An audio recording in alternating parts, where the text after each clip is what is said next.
Pourquoi travailler? Pourquoi est-ce que tu travailles? Pourquoi est-ce que je travaille?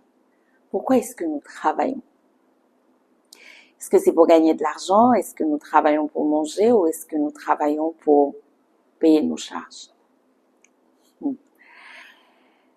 Ça, c'est une grande question. Et je sais que pour beaucoup, il y a ces adages qu'on répète et ces paroles qu'on aime se dire. Oui, tu travailles, tu mangeras à la sueur de ton front.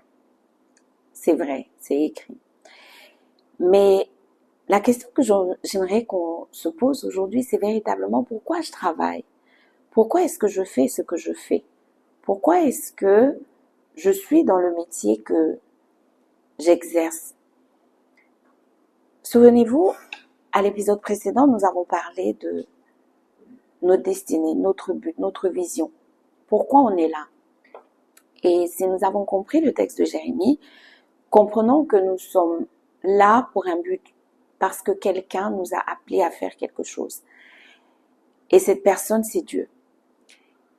Et donc, si on a compris que nous avons été appelés, nous avons été consacrés, et que nous ne sommes pas là au hasard et que nous ne travaillons pas simplement pour le plaisir de travailler ou pour gagner de l'argent, pour manger, alors nous savons que nous travaillons pour accomplir quelque chose de plus grand, pour accomplir quelque chose qui va largement au-delà du besoin alimentaire.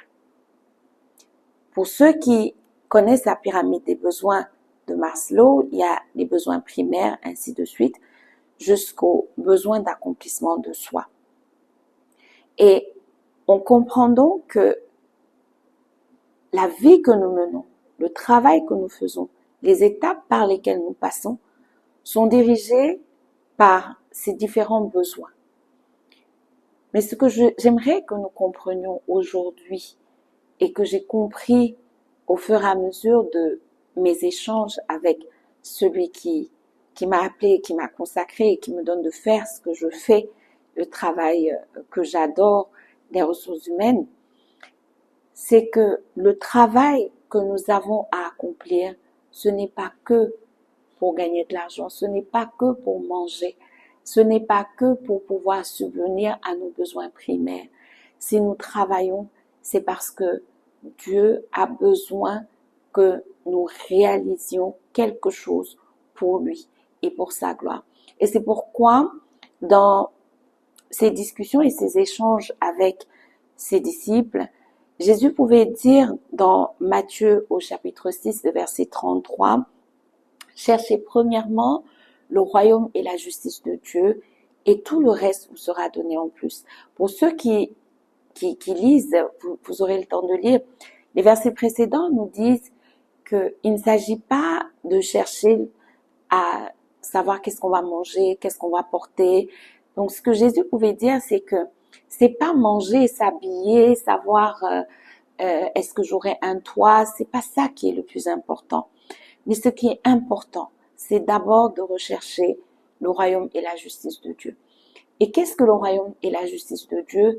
C'est véritablement de démontrer les valeurs de Dieu, les valeurs du royaume, les valeurs de paix, les valeurs de justice, les valeurs d'équité, les valeurs d'égalité, tout ce qui est les valeurs d'amour, tout ce qui est du cœur de Dieu, c'est ça que nous devons démontrer au travail. Quand on a compris ça, ça change notre relation au travail. Parce que quand moi je l'ai compris, j'ai compris que mon travail n'avait pas pour objectif de me faire gagner de l'argent, de me faire acquérir des biens ou autre. Non, je travaille parce que je dois manifester la gloire de Dieu partout où il me place, partout où je suis. Quand je suis quelque part, quand il m'assigne une tâche, je l'accomplis pas parce que je vais gagner quelque chose, mais parce que en faisant ce travail de la meilleure des manières possibles, je peux manifester la gloire de Dieu. Je peux représenter celui qui m'a envoyé, celui qui m'a assigné à cette tâche. Il y a cette citation de Martin Luther qu'on cite régulièrement, on dit quand tu es balayeur de rue, balaie de la meilleure manière possible, là, je paraphrase, de la meilleure manière possible, de telle sorte que quand les gens vont passer après, qu'ils puissent dire, il y avait là un balayeur de rue. Et c'est ça que Dieu nous demande de faire. Partout où il nous place, ce qu'il attend de nous, c'est que nous travaillons de telle manière à ce que on puisse dire, il y avait un enfant de Dieu à ce poste-là. Il y avait un enfant de Dieu à cette position. Il y avait un enfant de Dieu dans cette entreprise. Quand vous changez votre rapport au travail, quand le travail n'est plus simplement le moyen de subsistance, quand le travail n'est plus simplement le moyen de payer vos factures ou le moyen d'envoyer vos enfants à l'école ou le moyen simplement de subvenir à vos besoins, vous allez au-delà de ce que vous avez à faire. Vous n'êtes plus simplement le collaborateur qui vient, qui pointe et qui fait ce qu'il a à faire. Non, vous devenez ce collaborateur qui se soucie du travail, qui se soucie du bien-être de l'entreprise, qui se soucie des résultats de l'entreprise, qui se soucie de ce que son travail a un impact dans les résultats de l'entreprise.